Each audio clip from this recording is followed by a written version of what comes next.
আপনারা যে 5 ওয়াক্ত নামাজ পড়েন, 5টা নাম ফজর, জোহর, আসর, মাগরিব, ইশা। এটা আরবি শব্দ, কিন্তু এই আরবি শব্দর বাংলা কি? যদি বাংলা আপনারা শুনেন তাহলে হাসবেন। এই জন্য ইসলামকে নিয়ে অন্য অন্য ধর্মের লোক কটূক্তি করে, হাসে। কেন হাসে? কারণ মোল্লা মুন্সিদের আমাদের এই কার্যকলাপ দেখে তারা হাসে। আসুন এই সম্পর্কে আজকে আমি আপনাদের সামনে ব্যাখ্যা দিই। 5 ওয়াক্ত, এই ওয়াক্ত 5টার অর্থ কী? নামাজ তো 5 ওয়াক্ত পড়েন, কিন্তু 5 ওয়াক্ত নামাজের এই যে অর্থগুলো বানাইলো, এর অর্থটা কী? হ্যাঁ, অর্থটা গড়ে, এটা নির্দিষ্ট আসলে কি বোঝায়, এই ব্যাপারে আমি আলোচনা করবো আজকে আপনাদের সামনে।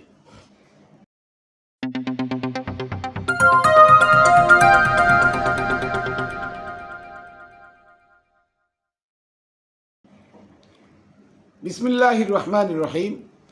আসসালাতু ওয়াসসালামু আলা সাইয়্যিদিল মুরসালিন ওয়া আলিহি আজমাইন। প্রিয় বন্ধুরা, দেশে দূরে যারা যেখানে আছেন, সকলকে জানাই খাতুনে জান্নাত টিভি ইউটিউব চ্যানেল ফেসবুক পেজের পক্ষ থেকে আমি মাইনুল কবির শুভেচ্ছা অভিনন্দন।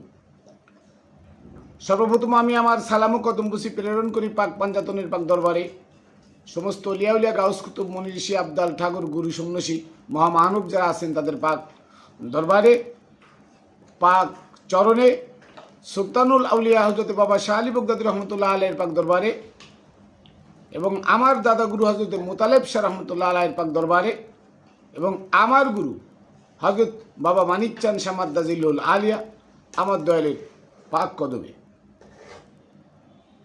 আমি আজকে আলোচনা করব 5 ওয়াক্ত নামাজ যে আমরা পড়ি বা প্রচলন আছে, এই 5 ওয়াক্তের নাম স্পেসিফিকভাবে কোরআনে দেওয়া নাই, বিভিন্ন আয়াত থেকে সংগ্রহ করা। তো বিভিন্ন আয়াত থেকে যে সংগ্রহ করা সেই শব্দগুলো, যেমন ফজর, জোহর, আসর, মাগরিব, ঈশা, এই 5টা শব্দ 5 জায়গায় ব্যবহার করা হয়েছে। আদৌ কি আমরা জানি যে ফজর শব্দের অর্থ কী, জোহর শব্দের অর্থ কী, আসর শব্দের অর্থ কী, মাগরিব শব্দের অর্থ কী, আর ঈশা শব্দের অর্থ কী? কোন অর্থে কোন কাজে এটা ব্যবহার হয়? শনিবার একটা বার, শুক্রবার একটা বার, আমরা বুঝি একটা বার, একটা শুক্র শনি রবি সোম মঙ্গল একটা বার, এটা নির্দিষ্ট একটা বার, একটা বারে একটা দিন। তো নামাজের 5 ওয়াক্ত বানাইলো কে?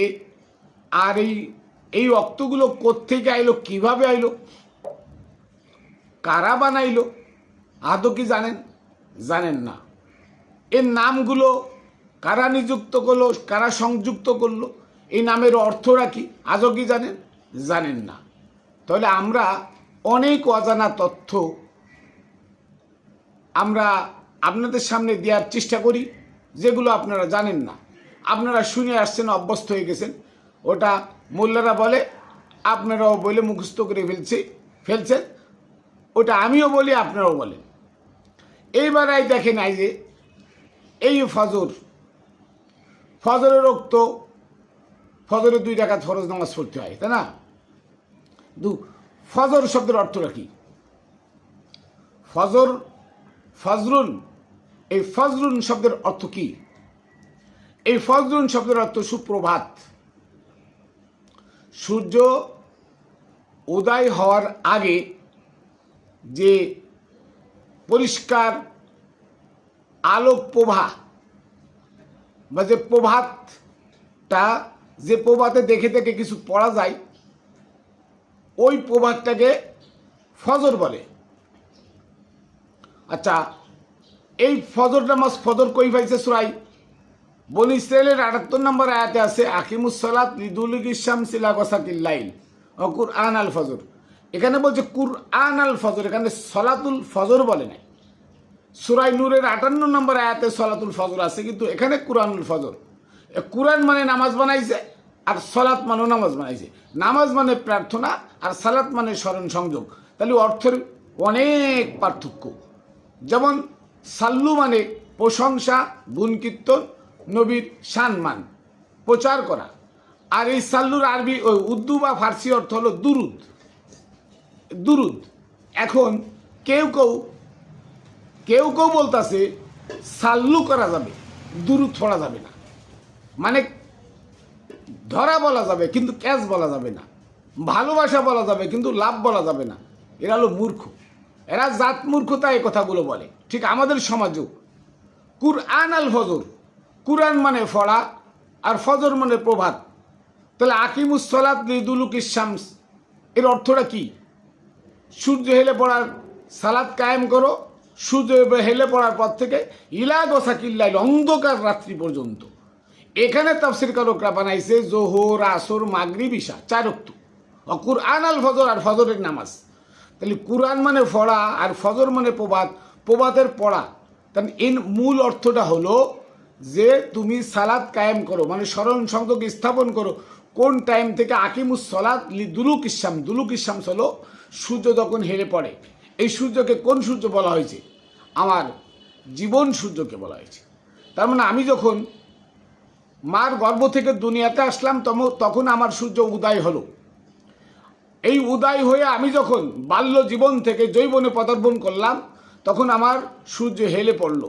তো ওই কথা বলা হয়েছে সূর্য হেলে পড়া, তার মানে তুমি বাল্য জীবন থেকে যৌবনে পদার্পণ করার পর থেকে ইলা গসাকিল্লাইল এক টানা যদি তুমি মৃত্যুর আগ পর্যন্ত, গসাকিল্লাইল অন্ধকার রাত্রি, মানে সূর্য অস্ত গেলে কি অন্ধকার হয় না? তা আমার জীবন সূর্য যতক্ষণ পর্যন্ত অন্ধকার না হয় এতক্ষণ পর্যন্ত আমাকে ইবাদত করতে বলছেন কে? আল্লাহ। কি ইবাদত? সালাত কায়েম। আর এই সালাত কায়েম করতে গেলে সূরা আলার 14-15 নম্বর আয়াত আছে, ফাজাক্কির 14-15 নম্বর আয়াত আছে, কদ আফলাহা মান তাযাক্কা ওয়া যাকারা ইসমা রাব্বিহি ফাসাল্লা। যে আত্মশুদ্ধি লাভ করলো সে মুক্তি পাবে। আর এই মুক্তি পাইতে হলে, আত্মশুদ্ধি লাভ করতে হলে ওয়া যাকারা ইসমা রাব্বিহি ফাসাল্লা, যে ব্যক্তি তার গুরুর নাম জিকির করবে ওই ব্যক্তি হলো মুসাল্লি। তাহলে মুসাল্লিকে ফজরের নামাজ পড়লে মুসাল্লি হয় না, মুসাল্লি হয় তার গুরুর নাম জপলে। গুরুর নাম যে জপে সেই ব্যক্তি মুসাল্লি। তাহলে এখানে বোঝা যাচ্ছে যে ফজরের নামাজ বানাইলো প্রভাত্রে, কোরআন দিয়ে বানাইলো নামাজ, প্রভাত্রে ফজরে বানাইলো প্রভাত, আর ওই সূর্য হেলে পড়ার পরে জোহরের নামাজ বানাইলো। জোহরের নামাজ বানাইলো এখানে বলছে যে তুমি তোমার গুরুর নাম জপো, যে গুরুর নাম জপে সেই ব্যক্তি মুসাল্লি। তাহলে আকিমুস সালাত বলছে, তার মানে যে ব্যক্তি গুরুর নাম জপা শুরু করে, গুরুর ধ্যান সাধনা শুরু করে যৌবনে পদার্পণ করার পর থেকে মৃত্যু পর্যন্ত, মৃত্যুর আগ পর্যন্ত এক টানা যদি কেউ করতে পারে তাহলে তার জীবন সূর্য অস্তমিত হলেও সে প্রভাতের মতো আলোকিত হবে। এ কথাটা এখানে বলা হয়েছে। কিন্তু সেটাতে বানাইছে তাফসির কারকরা 5 ওয়াক্ত ফজর নিয়ে, আর জোহর, আসর, মাগরিব, ইশা 5 ওয়াক্ত। এই আয়াতের মধ্যে 5 ওয়াক্ত বানায় লাইছে। এবার আসুন জোহর শব্দের অর্থটা কি? লিদুলুকিস শামস বলা হয়েছে সূর্য হেলে পড়ার পর থেকে। তাহলে জোহর মানে কি? জোহর মানে প্রকাশ, প্রকাশ্যে, প্রকাশ বা প্রকাশ্যে, দিবালোকে। এখন ফজর থেকে মাগরিব পর্যন্ত তো দিবালোক, প্রকাশ্যে। তাহলে সূর্য হেলে পড়ার পরে এটা জোহর হইল কি করে? কোথায় পাইলেন এরা? সূর্য হেলে পড়ার পরে এটা জোহর হবে? এই জোহর মানে প্রকাশ। তা জোহর মানে প্রকাশ মানে ফজর থেকে শুরু করে মাগরিব আগ পর্যন্ত দিনের বেলায় যা দেখা যায় এটা তো প্রকাশ। তাহলে এইটা প্রকাশ যদি হয় তাহলে জোহরের সালাত হলো কি করে? আল্লাহ তো বলে নাই, কোথাও কোরআনে বলে নাই যে ফুরিজা আলাইকুম খমসা ওয়াক্তুস সালাত। আল্লাহ কোরআনে কোথাও বলে নাই যে তোমাদের উপরে 5 ওয়াক্ত নামাজ ফরজ করা হয়েছে। অফুরিজা আলাইকুম খমসা ওয়াক্তিস সালাত, যে তোমাদের উপরে 5 ওয়াক্ত নামাজ ফরজ করা হয়েছে, কোথাও কোরআনে বলে নাই। এবং কোরআনে এটা বলে নাই ওয়াক্তুল আউয়াল কবলা তুলুইশ শামস, ওয়াক্তুল আউয়াল কবলা তুলুইশ শামস, প্রথম ওয়াক্ত হলো সূর্য উদয়ের আগে। আল্লাযী কিলা সালাতুল ফজর, যেটাকে সালাতুল ফজর বলা হয়। সালাতুল ফজর রাকাতাইনে ফরজান, আর সলতে এই ফজরের নামাজ 2 রাকাত ফরজ। আল্লাহ কিন্তু বলে নাই, আল্লাহ এটাও বলে নাই সালাতুল জোহর ইলা দুলুকি শামস, যে জোহরের রক্ত সূর্য হেলে পড়ার পরে, আল্লাহ তো এটা বলে না, তো আপনি পাইলেন কই? আসর, আসর শব্দের অর্থ কি? আসর শব্দের অর্থ সময়। আল্লাহ বলছেন সূরায় আসরের মধ্যে বলা, আসরি ইন্নাল ইনসান লাফি খুসর, সময়ের কসম সমস্ত মানুষ ক্ষতিগ্রস্ত। এনে আল্লাহ আসর বলছে, আসর ব্যাপারে, আসর মানে সময়। তো সময় মানে কি? আমার জন্ম থেকে মৃত্যুর আগ পর্যন্ত সবই তো সময়। জন্মের আগ থেকে মৃত্যুর আগ পর্যন্ত এটা তো আমার জীবনের সময়। সকালে ঘুম থেকে উঠে রাত্রে শোয়ার আগ পর্যন্ত সময়, রাত্রে ঘুমাইলাম এটাও তো সময়। তাহলে সময় আবার নামাজে রক্ত হয় কী করে? তাহলে সময় মানে যে কোনো সময়, সময় মানে যে কোনো সময়। এটা সলাতুল আসর বানাইল কে? কে নাম দিল সলাতুল আসর? আল্লাহ তো কোরআনের কোথাও বলে নাই সলাতুল আসর বাদা সলাতিল জোহর ও কবলা সলাতিল মাগরিব। আল্লাহ তো এটা বলে নাই যে আসরোক্ত জোরোক্তের পরে মাগরিবের আগে। কোথাও কোরআনে বলেছে? দেখাইতে পারবেন? কোরআনে নাই। আপনি পাইলেন কই? কোথায় পাইলেন? তাহলে আমরা না জানা তথ্যগুলো জানার চেষ্টা করি যে এগুলো কার বানানো, কোথা থেকে আবিষ্কার হইল। আসুন এই সম্পর্কে পরে বলতেছি। এবার আসুন সলাতুল মাগরিব। হাদিস আছে, বুখারী শরীফে আছে, ও সলাতুল মাগরিব ইজা গুরুবিশ শামস। হাদিসে, বুখারী শরীফে হাদিস আছে, ও সলাতুল মাগরিব ইজা গুরুবিশ শামস। মাগরিবের নামাজ হলো যখন সূর্য অস্ত যায়। যখন, ইজা বলে ব্যবহার হয়েছে, যখন সূর্য অস্ত যায়, তার মানে অস্ত যায় নাই। বাদা গুরুবিশ শামস নয়, ইজা গুরুবিশ শামস, যখন সূর্য অস্ত যায়। অথবা কবলা গুরুবিশ শামস, তাও নাই। ইজা গুরুবিশ শামস, যখন সূর্য অস্ত যাচ্ছে, দেখা যাচ্ছে সূর্য অস্ত যাবে এমন টাইম। এই জন্য আহলে হাদিসরা টকবক করে, সূর্য টকবক করে, তখন তারা ইফতার করে, তখন তারা মাগরিবের আজান দিয়ে কিন্তু নামাজ পড়ে। আর হানাফিরা সূর্য অস্ত যাওয়ার পরে নামাজ পড়ে। তাহলে কি মতভেদ থেকে গেল না? কোরআন দ্বারা কি প্রমাণ? কোরআনে তো কোথাও নাই মাগরিব। হ্যাঁ, মাগরিব শব্দের অর্থ তাফসীর কারকরা আনছে, মাগরিব মানে সূর্য অস্ত। মাগরিব মানে সূর্য অস্ত বা পশ্চিম, মানে পশ্চিমে সূর্য অস্ত যায়, তাই তাকে মাগরিব বলা হয়, সলাতুল মাগরিব বলা হয়। মাগরিব শব্দের অর্থ যদি পশ্চিম হয়, সলাতুল মাগরিব মানে পশ্চিমের নামাজ, মানে সূর্য অস্ত যায় তখন। তাহলে যারা আফ্রিকায় আছে তাদের তো সালাত হলো পূর্ব দিকে, আমরা পূর্ব দিকে আসি, আমরা পশ্চিম দিকে ফিরি, আমাদের পশ্চিম সালাতুল মাগরিব হইলাম। যারা আফ্রিকাতে সালাতুল মাসিক হবে তাদের জন্য সালাতুল মাসিক। যারা উত্তর আছে তারা, তাদের জন্য সালাতুল জুনুব। যারা দক্ষিণ আছে তাদের জন্য সালাতুল শিমাল। এটা হওয়া দরকার ছিল না। তা তাফসীর কারকরা কত বড় ভ্রান্ত পথে আমাদের ঢুকাই দিছে যে মাগরিব মানে পশ্চিম। আর এই দুটো সূরার মধ্যে দুটো আয়াতে আছে। সূরা মুজাম্মিলের 9 নম্বর আয়াত আছে, রব্বুল মাশরিকি ওয়াল মাগরিবি লা ইলাহা ইল্লাহু ওয়াত্তাখিযু ওয়াকিলা। পূর্ব পশ্চিমে আল্লাহ আছে। এখানে মাগরিব মানে ডাইরেক্ট পশ্চিম। পূর্ব পশ্চিমে আল্লাহ আছে, আল্লাহ ছাড়া কোনো উপায় নাই, ইলা নাই। আবার সূরা রহমানের বলছে, রব্বুল মাশরিকাইনি ওয়া রব্বুল মাগরিবাইন।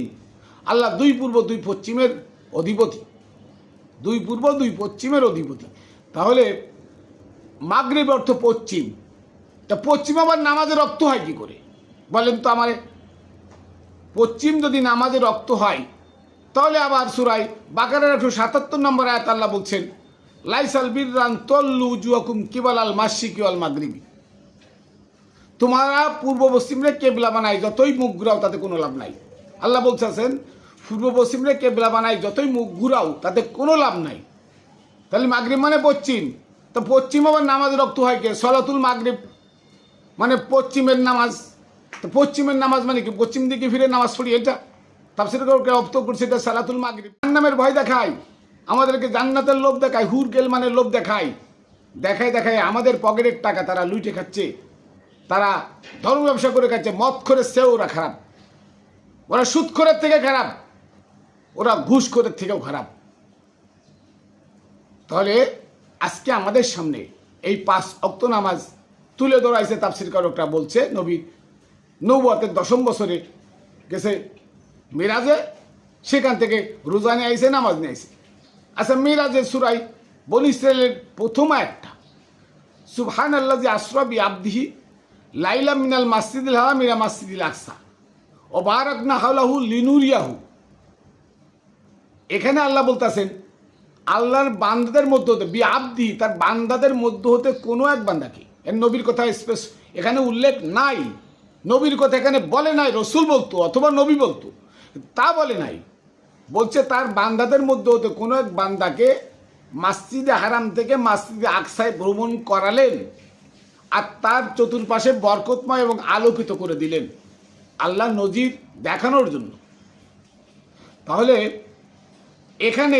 এখান থেকে আসমানে নিল, নামাজ দিল, রোজা দিল, বস্তা করে নিয়ে আসলো, মুসার কাছে আইসে 9 বার ফেরত গেল, নামাজ কমায় আনলো 50 ওয়াক্ততে 5 ওয়াক্ত।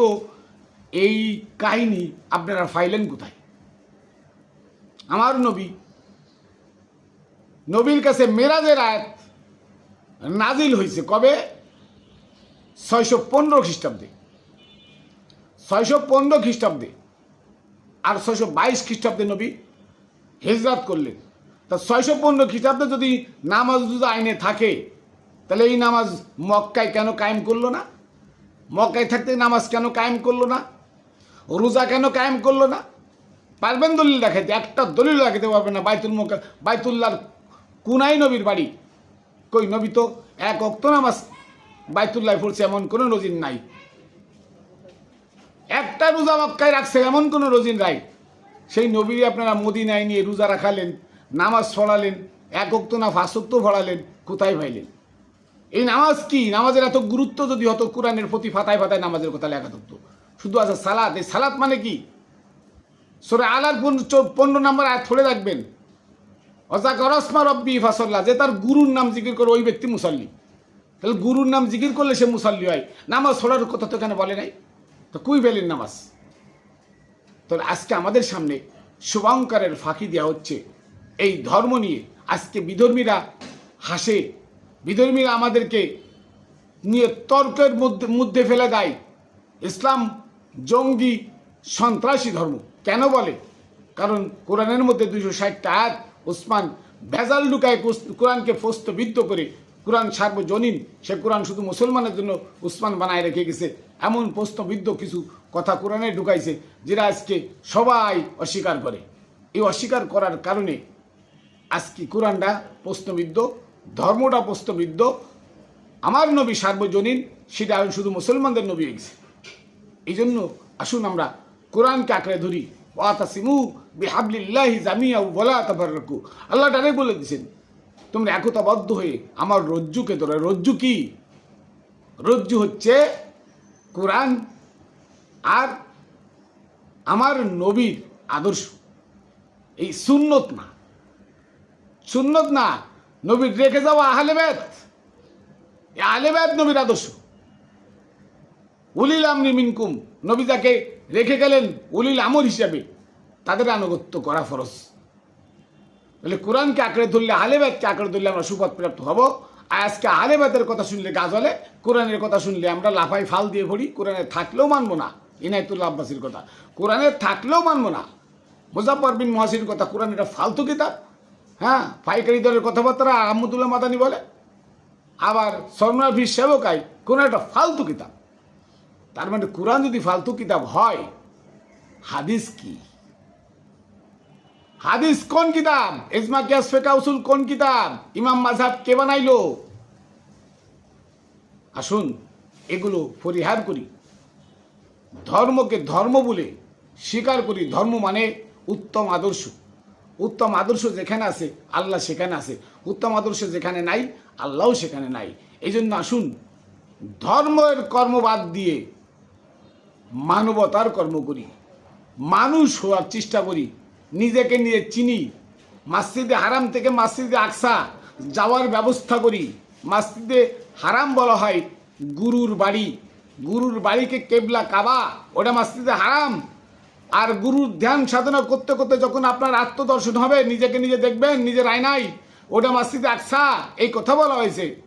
তার কোনো বান্দাকে আল্লাহ মিরাজ করালেন, তার মানে গুরুর ধ্যান বর্জকে নিয়ে গুরুকে ডাকতে ডাকতে যেদিন বান্দা গুরুর ছবি সরে গিয়ে বান্দার ছবি তার চোখের সামনে দেখবে, ওই ব্যক্তির মেরাজ হলো।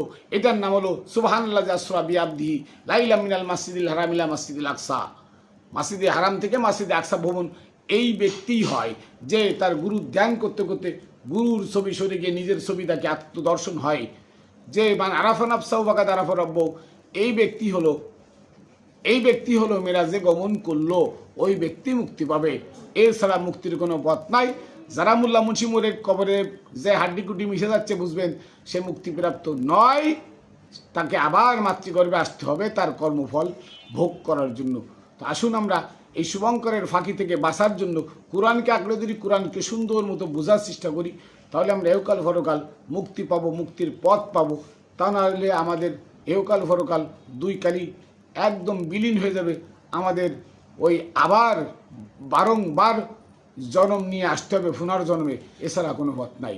তো আমি আমার কথা এখানে শেষ করছি। সকলে ভালো থাকবেন, সুস্থ থাকবেন। আমার সাদা মুখ কদম বুসি প্রেরণ করি পাক পাঞ্জাতনের পাক দরবারে, সমস্ত অলিয়া গাউস কুতুবের পাক দরবারে, এবং আমার গুরু হযরত মানিক চাঁদ শাহ তাজিলুল্লাহ আলিয়া তার পাক চরণে রেখে এখানে শেষ করছি। ভালো থাকবেন, সুস্থ থাকবেন। খাতুনে জান্নাত টিভি ইউটিউব চ্যানেল ও ফেসবুক পেজের পক্ষ থেকে সকলকে জানাই শুভেচ্ছা, অভিনন্দন। আবার পশ্চিমের নামাজ, তো পশ্চিমের নামাজ যদি মাগরিব মানে পশ্চিমে হয় আর সালাত মানে নামাজ হয়, তা পশ্চিমের নামাজ, তাহলে আমরা পশ্চিম দিকে ফিরে ফুরি নামাজ পড়ি পশ্চিমের নামাজ, তাহলে আফ্রিকাকে জন্য হবে পূর্বের নামাজ, রাশিয়ার জন্য হবে দক্ষিণের নামাজ, আর এই যে অস্ট্রেলিয়া এই সাইডে যারা আছে উত্তর, আমাকে দক্ষিণের সাইডে আছে, তাদের হবে উত্তরের নামাজ, সলাতুল শিমাল, সলাতুল জুনুব, সলাতুল মাশরিক, সলাতুল মাগরিব, তাই হয় না? তাহলে আমাদের সামনে শুভঙ্করের ফাঁকি, গাদার সামনে মূলা ঝুলাই দেওয়া হয়েছে, মূলা দিয়ে গাধারে দিয়ে ওহাবি বোঝা টানানো হইতেছে, ওহাবি গাড়ি টানানো হইতেছে গাধারে দিয়ে। আমরা গাধা, আমরা বুঝি না, আমরা অন্ধ, আমাদের চোখ নাই, কোরআনের দিকে তাকাই না। আমরা মোল্লা মুন্সিদের কথা আমি মানি, আর এই মোল্লা মুন্সিদের কথা শুনে আজকে আমরা অধঃপতনে যাচ্ছি। আল্লাহ বলে দিলেন পূর্ব পশ্চিমে কেবলা বানায় যতই মুখ ঘুরাও তাতে কোনো লাভ নাই, অথচ আল্লাহর কথা বাইলাট করে তারা আজকে হাদিস নিয়ে নামাজ নিয়ে আসছে আপনার সামনে, এজমা ক্যাস ফেকা উসুল নিয়ে নামাজ নিয়ে আসছে, অথচ আল্লাহ বলে দিছে পূর্ব পশ্চিমে কেবলা বানায় যতই নামাজ পড়ো তাতে কোনো লাভ নাই। কার কথা রাইট? মোল্লা মুন্সির কথা না হাদিসের কথা না কোরআনের কথা। অথচ দেখেন এই নামাজের জন্য জীবন দিতেছি, এই নামাজ না পড়লে তাকে হত্যা করো। মুজাফফর বিন মুহসিন বলে দিচ্ছেন যে নামাজ পড়বে না বিয়ে নামাজি তাকে হত্যা করো। কোথায় পেল? কোনো দলিল নাই। ইনায়েতুল্লাহ আব্বাসী আছে, কোরআনে থাকলেও মানব না, হাদিসে থাকতে হবে। আমার প্রশ্ন হলো, ইনায়েতুল্লাহ আব্বাসীর কাছে আমার প্রশ্ন হলো, কোরআনে আছে বাপের সম্পত্তি এক ছেলে যা পাবে দুই মেয়েতে তা পাবে, তা বাপের ছেলে মেয়ে তো বাপেরই সন্তান, তাহলে বাপের সম্পদ আল্লাহ ভাগ করে দিলেন, এক ছেলেতে যা পাবে দুই মেয়েতে তা পাবে। তাহলে হাদিস দ্বারা কোন হাদিসে আছে? আমি ইনায়েতুল্লাহ আব্বাসীর কাছে এই ভিডিওর মাধ্যমে প্রশ্ন করে যাই, কোন হাদিসে আছে যে বাপের অংশ ছেলেতে যা পাবে দুই মায়েতে তা পাবে? এটা কোন হাদিস আছে? হাদিসটা একটু পেশ করেন, সে হাদিসটা একটু দেখান। পারবেন না, নাই। কোরআনের মধ্যে দোয়া দুরুদ যে পড়েন, এ দোয়া দুরুদ কোন হাদিসে নবী বলছেন যে এই দোয়া পড়ে নামাজ পড়তে হবে? আল্লাহর হুকুম যেখানে নামাজ, সেখানে মানব রচিত আরবি ভাষায় দোয়া দুরুদ কেন পড়তে হবে? কোন জায়গায় পাইলেন আরবি ভাষায় দোয়া দুরুদ পড়তে হবে? মানে বুঝান তো। তাহলে আজকে আমাদের সামনে শুভঙ্করের ফাঁকি বড় একটা মূলা ঝুলাই দিছে গাধার সামনে, ওই মূলা দেখতেছে গাধার মূলা খাওয়ার জন্য বড় বুঝা গাধা পিঠে করে নিয়ে সামনে যাচ্ছে। ওহাবি বুঝা, যে বুঝার নাম হলো ওহাবি বুঝা, যে বুঝার নাম হলো এজিদি বুঝা। এটা ধর্ম ব্যবসার অপপ্রয়াস এবং এটা ধর্ম ব্যবসার একটা উত্তম কৌশল।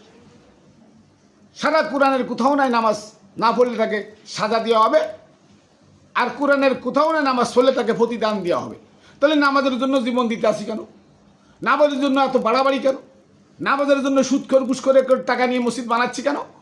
নামাজের জন্য ওই বলৎকারগুলোরে বারবার ক্ষমা করে দে, বলৎকার করতেছে বারবার, তার সাজা না দিয়ে ক্ষমা করে তাদের নিয়ে নামাজ পড়াইতেছি কেন? তাকে টাকা দিচ্ছি কেন? সুদ খাওয়া ঘুষ খাওয়া যেমন হারাম, ধর্ম ব্যবসা করে টাকা খাওয়া তেমন হারাম। সুদের সাহায্য করা যেমন হারাম, এই ধর্ম ব্যবসায়ীকে মসজিদে রেখে ইমামতি করায় টাকা দেওয়া তেমন হারাম।